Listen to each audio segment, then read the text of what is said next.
AGT News chaîne bi leen di jox xibaar yi wér te wóor abonné leen ngir dara bañ leen a raw. AGT News. jaa ngeen jëf mbokk yi ci ànd beeg seen chaîne bi ngeen taamul seen bopp mi AGT News coup d'état institutionnel nañuy waajal fii ci réewum Sénégal apprenti sorcier yi nga xam ne lu bon dong moo leen tax a jóg jamono jile takk nañu seeni kàkka gannaaw ba askanu Sénégal wàññee loxom ci ñetteelu mandat ba mu teg ko ci suuf fi mu nekk nii nag ñu ngi xool yan pexe nañuy teg ba rek faagaagal conseil constitutionnel su ko defee processus électoral bi nga xam ne tàmbali nañ ko ñu mën koo dakkal ndax du am benn arbitre constitutionnel boo xam ne moo koy saytu kuréel gi boot magistrat yi nekk ci réewum Sénégal tënku ci UMS ñu ngi fàttali inanité juridique ak institutionnelle bu projet bi nga xam ne baaxul benn yoon ci réewum Sénégal ci ndeyi charte réew bu Sénégal di constitution bi bind nañ fa ni dogal bi nga xam ne conseil constitutionnel da koy jël daanaka kenn mënu cee def recours àttekat ya nekk ca conseil constitutionnel ñoom kenn mënu leen dàq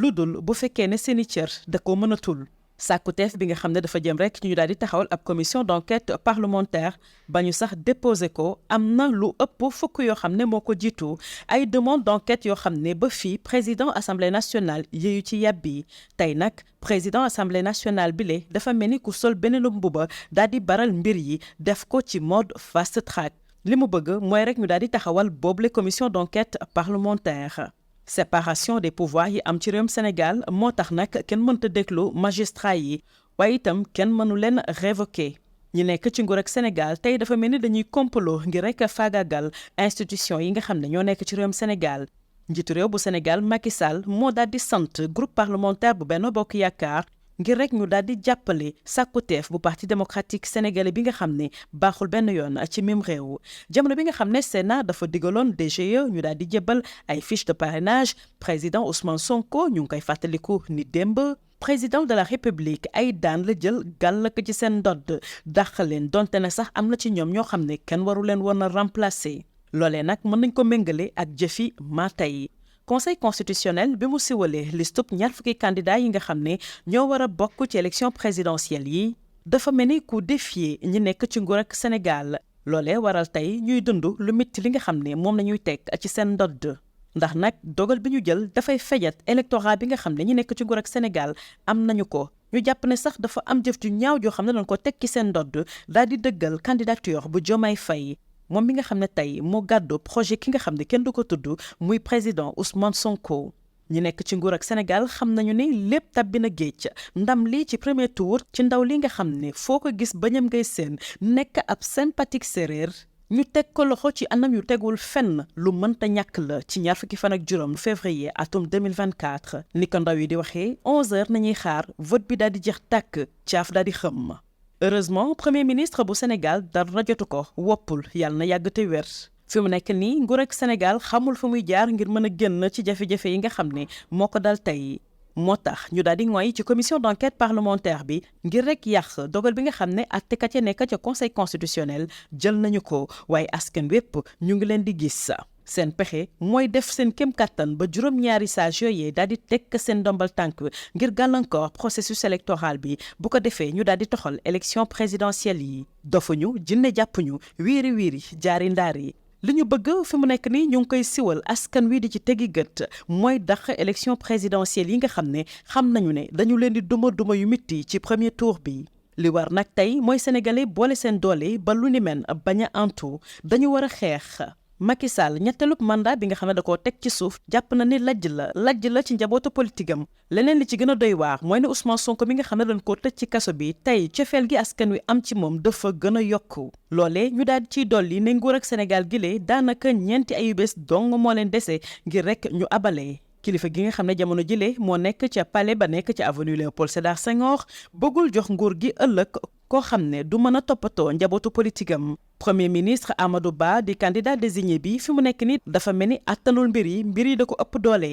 Macky Sall tey ni muy doxalee wute na lool ak Abdou Diouf mu njool ma na mu doon doxalee Sénégal ni muy doxee wute na lool ak intelligence bi nga xam ne Abdoulaye Wade moom la ko yore woon na fi mu nekk nii valeur yi ñu am ci réewum Sénégal dañu ko teg ci suuf daanaka yëfi bukki dong nañuy doxalee jamono jile ngir rek a ngoy ci nguur gi dignité élégance ak éthique républicaine amatul place jamono jëlee ci nguur ak Sénégal pexe bu ne ñu ngi koy nas jamono jëlee ngir élection yi bañ a am bañu ñu ji sax ba jël nguur gi jox ko président assemblée nationale bu boobaa buñ ci àggee day nekk coup d'état institutionnel la. mitit gi nga xam ne Macky Sall teg na ko ci réewum Sénégal doy na sëkk li leen war tey mooy ruus dara bàyyi nguur ak Sénégal askan wi tànn ku leen neex ci 20 ci weeru février atum 2024 élection yi dafa war a am te élection yi dina am coup d'état institutionnel du fi amee bépp pexe boo xam ne démocratie may nañu ko te mu jaar ci yoon nekk lu pacifique dinañ ko def ngir mën ko galgal ñu dox wutali ndamu Diomaye Faye ci premier tour ci élection présidentielle yi di bataaxal boo xam ne mu ngi tukkee ci professeur Mary Teuw Niane. AGT News. Le coup d'état institutionnel en cours et les moyens de le conjurer. Les apprentis sorciers sont à l'épreuve. Après le renoncement contraint et forcé au 3e mandat, les voici qui pensent avoir trouvé le moyen imparable pour liquider le Conseil constitutionnel, créer un vide institutionnel et ainsi arrêter sine die le processus électoral, faute d'arbitre constitutionnel. L'Union des magistrats du Sénégal, UMS, a rappelé l'inanité juridique et institutionnelle de ce projet machiavélique. Dans la Constitution, il est écrit noir sur blanc que les décisions du Conseil constitutionnel ne sont susceptibles d'aucun recours. Les juges du Conseil constitutionnel ne sont pas révocables qu'en cas d'incapacité physique. Cette demande de constitution de commission d'enquête au Parlement est déposée après le dépôt de plus d'une dizaine, voire des dizaines de demandes d'enquête auxquelles le président de l'Assemblée nationale n'a pas daigné donner suite. Voici que le président de l'Assemblée nationale fait passer en mode fast-track avec demande de constitution de commission d'enquête parlementaire. Cette commission, en raison de la séparation des pouvoirs, ne peut en aucune façon entendre les magistrats. Il ne peut provoquer leur révocation. Le pouvoir est le complice manifeste de cette entreprise de liquidation de nos institutions. Le président de la République n'a-t-il pas instruit son groupe parlementaire aux ordres d'apporter son soutien à cette entreprise démoniaque? Lorsque la Sénat a instruit la DGE de remettre les fiches de parrainage au président Ousmane Sonko Pros, le président de la République l'a sanctionné en remplaçant tous ses membres, dont ceux qui n'étaient pas remplaçables. Il avait délibérément fait du mataï. Le Conseil constitutionnel, en publiant sa liste définitive des 20 candidats, a posé clairement un acte de défiance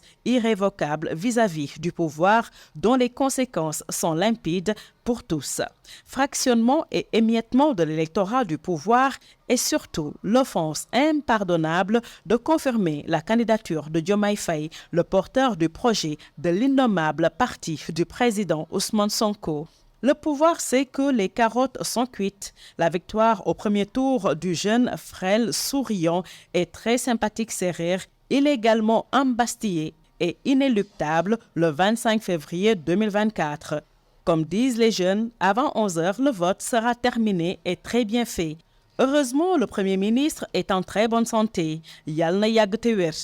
Je lui souhaite une bonne santé et une longue vie. Il ne reste au pouvoir qu'un moyen pour espérer se tirer d'affaire. Le pouvoir va utiliser cette commission d'enquête parlementaire pour jeter l'opprobre sur nos juges constitutionnels, prendre le peuple à témoin d'une ignoble corruption qui gangrène l'organe institutionnel pour tenter de pousser les 7 sages à une démission collective afin de paralyser le processus électoral et ainsi reporter les élections présidentielles. Ne soyons pas dupes, wiri wiri jarindari. Leur objectif qu'ils commencent maintenant à expliquer ouvertement est le report des élections présidentielles qu'ils savent perdues d'avance et dès le premier tour. Il nous faut refuser de toutes nos forces cette forfaiture grossière. Nous devons résister. Le renoncement mal digéré au 3e mandat, l'échec de la tentative de succession familiale, l'amplification exponentielle par la prison de la sympathie des Sénégalais envers Pros